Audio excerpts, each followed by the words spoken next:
A medieval mother pours ale into a wooden cup and hands it to her 6-year-old child. It's breakfast. This isn't neglect or celebration, it's survival. Across medieval Europe, from peasant cottages to monastery halls, people drank beer and ale not for pleasure but because the alternative was death. The water in wells, rivers and public fountains carried diseases that killed faster than any plague. Yet somehow, the same communities that couldn't purify water managed to brew beverages that were safe to drink. How did fermented grain become more trustworthy than fresh spring water? And why did beer save more medieval lives than any physician ever could?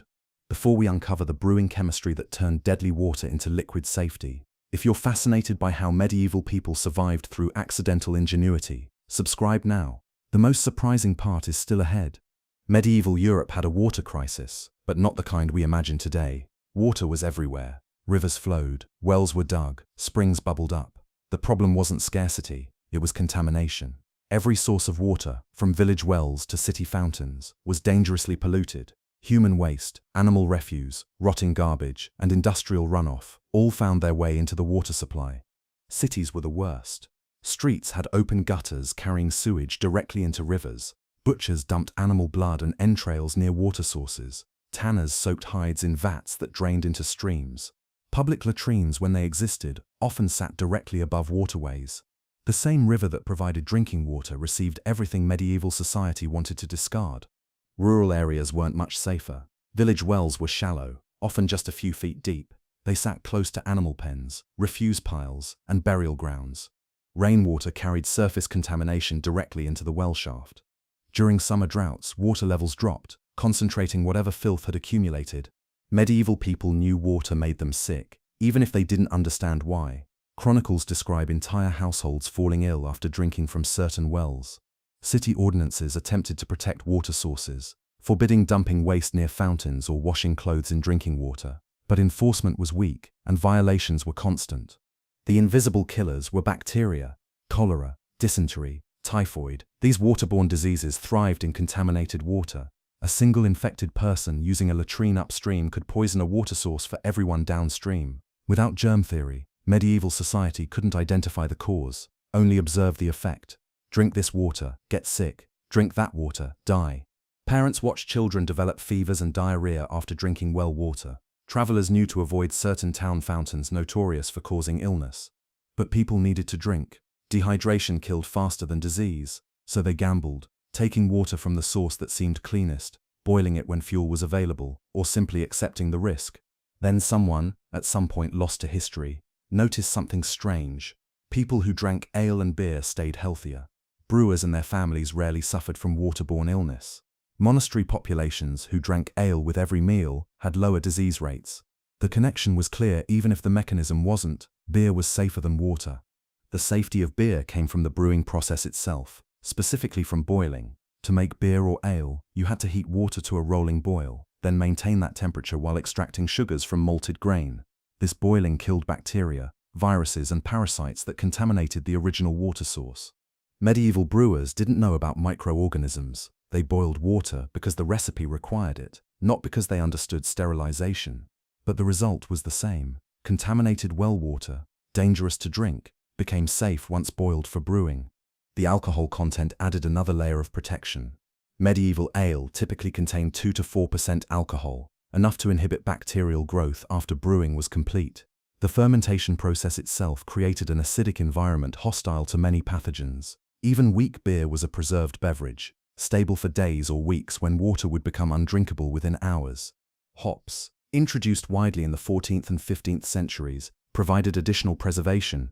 The bitter compounds in hops had natural antibacterial properties. Hopped beer lasted longer and resisted spoilage better than unhopped ale. This made beer even more valuable as a safe drinking option.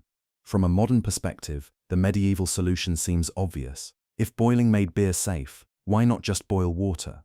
But fuel was expensive. Wood and peat cost money that peasant families often didn't have. Boiling enough water for a family's daily drinking needs required more fuel than most households could afford. Brewing, however, was economical. One large batch of ale, boiled once, provided safe drinking for days. The grain added nutritional value, making ale a source of calories as well as hydration. For the cost of fuel to boil water once, a family could produce several gallons of ale that would remain safe far longer than boiled water would stay sterile. Beer became the default beverage for everyone, regardless of age or status. Children drank small beer, a weak version with minimal alcohol, from the time they were weaned. Adults consumed stronger ale throughout the day, not to get drunk but to stay hydrated safely. Even breakfast included ale. Bread and ale were the foundation of the medieval diet, morning, noon, and night. Daily consumption was staggering by modern standards. An adult laborer might drink 2 to 3 liters of ale per day. Monastery records show monks receiving daily rations of 4 to 5 liters. Children's portions were smaller but still measured in liters, not cups. This wasn't binge drinking. Medieval ale was weak, the alcohol content low enough that constant consumption didn't cause intoxication. People drank ale the way we drink water, coffee, and juice combined, all day long, with every meal as their primary source of fluids. Being drunk during work was discouraged and sometimes punished. Guilds and employers expected sober labor. The ale people drank while working was designed to hydrate and nourish, not impair. Stronger beer existed, saved for festivals, celebrations, and evening relaxation. But daily ale was mild. Brewing was primarily women's work. In households, wives brewed ale for their families. In villages, certain women brewed commercially, selling excess ale to neighbors. These alewives operated from their homes, signaling fresh batches by hanging a pole or bush outside their door. The brewing process was simple but labor-intensive. Grain, usually barley, was malted by soaking and sprouting, then dried. The malted grain was ground and mixed with hot water in large vats. The mixture steeped for hours while sugars dissolved. The liquid was drained off, boiled, and left to ferment with wild yeast. Within a few days, the ale was ready to drink. Quality varied wildly. A skilled alewife produced consistent, drinkable ale. An inexperienced or careless brewer made sour, weak, or spoiled batches. Towns regulated brewing to prevent fraud. Ale tasters, official positions checked quality and ensured fair pricing. Selling bad ale or short-measuring customers led to fines and public humiliation. Monasteries elevated brewing to an art. Monks had time, resources, and literacy to record recipes and techniques. They experimented with ingredients, temperatures, and fermentation times. Monastery ales gained reputations for quality, and some monasteries sold their surplus, generating income. The monastery brewing tradition had theological justification. Monks required nutrition during fasting periods when solid food was forbidden. Ale, being liquid, was permitted. Strong monastery beer provided calories that sustained monks through long fasts. The phrase liquid bread described this function accurately. Beer wasn't just a drink, it was sustenance. Monasteries brewed year-round, maintaining large supplies. They had dedicated brewhouses, specialized equipment, and trained brewers among their populations. The scale and consistency of monastery brewing influenced secular practices. Techniques developed in monastery brewhouses spread to commercial brewers, and eventually to households. Not all beer was equal. Social class determined what you drank. The wealthy consumed carefully brewed beer made from the best grain, sometimes spiced with expensive herbs or sweetened with honey. Their beer was strong, flavorful, and kept in sealed barrels or pottery vessels. Peasants drank small beer, the weakest version, made from grain that had already been used once for better beer. The first boiling extracted most sugars. The spent grain was boiled again with fresh water, producing a thin, barely alcoholic beverage. It was safe but not particularly nutritious or tasty. Travelers and workers received ale as part of their compensation. Contracts specified daily ale rations alongside food and wages. An employer who provided bad ale or insufficient quantities would struggle to keep workers. Ale was a measurable part of the medieval economy, traded, taxed, and regulated like any commodity. Taverns and alehouses served beer of varying quality depending on clientele. A respectable inn served decent ale to merchants and craftsmen. A rough alehouse near the docks served the cheapest small beer to laborers and transients. Price and quality correlated directly. Seasonal variations affected availability. Brewing required grain, and grain supplies fluctuated with harvests. After a poor harvest, grain became expensive, and brewing decreased. People might have to drink more water during these periods, accepting the health risks because beer was unaffordable or unavailable. Summer was the most dangerous time. Heat accelerated bacterial growth in water sources. Simultaneously, heat complicated brewing. Fermentation was harder to control in warm weather, and finished ale spoiled faster. Brewers worked harder during summer to maintain supplies, and people drank more to stay hydrated. Winter was safer. Cold temperatures slowed bacterial growth in water, though contamination remained a problem. Brewing was easier, because cool temperatures aided fermentation. Beer stored better, remaining drinkable for weeks. The church's attitude toward beer was pragmatic. Wine was the sacred beverage, used in Mass and associated with Christ. Beer was the practical beverage, for daily sustenance. Priests didn't condemn beer drinking, even by children, because everyone understood its necessity. Drunkenness, however, was sinful. Confession manuals instructed priests to question penitents about excessive drinking. The line between necessary consumption and sinful overindulgence was culturally understood.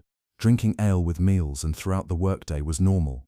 Drinking until you couldn't function was sin. Some religious reformers criticized ale culture, particularly the alehouse environment. Alehouses were social gathering places, sometimes rowdy, where drunkenness, gambling, and fights occurred. But the beverage itself wasn't the problem. Beer was recognized as essential for survival. Legal regulations reflected beer's importance. Towns passed ordinances controlling price, quality, and sales. The assize of ale in England set maximum prices and quality standards. Brewers who violated these rules faced fines, having their ale poured out publicly, or being barred from brewing. These regulations existed because beer was too important to leave uncontrolled. If brewers could charge whatever they wanted, poor families couldn't afford safe drinking. If quality wasn't enforced, people would get sick from bad ale just as they did from bad water. Regulation made beer accessible and safe. Taxation on ale was a significant revenue source. Towns taxed brewing, alehouses paid licensing fees, and commercial brewers paid duties on sales. This taxation could make beer expensive, but authorities were careful not to price it beyond reach of common people. Beer riots occurred when prices rose too high. Governments learned to balance revenue needs against public access. Medical texts acknowledged beer's health benefits. Physicians recommended ale for various conditions, believing its nutritional content strengthened patients. Ale mixed with herbs created medicinal drinks. The base beverage was already safer than water, and added ingredients might provide additional healing properties, whether real or imagined. Some medical writers debated whether beer or wine was healthier. Wine advocates argued for wine's superiority, claiming it had better humoral balance. Beer advocates noted that beer was more accessible and filling. The debate was academic for most people. Geography and economics determined what you drank. Wine regions drank wine. Grain regions drank beer. As cities grew, so did brewing industries. Commercial breweries emerged, producing beer on a scale no household could match. These operations had large brewing vessels, dedicated buildings, and hired staff. They supplied alehouses, taverns, and sold directly to households that couldn't or wouldn't brew their own. Professional brewers developed expertise. They understood fermentation timing, temperature control, and ingredient selection better than casual home brewers. Commercial beer was often more consistent and reliable, though not necessarily stronger or tastier than good homemade ale. The rise of commercial brewing shifted beer from a household necessity to a purchased commodity.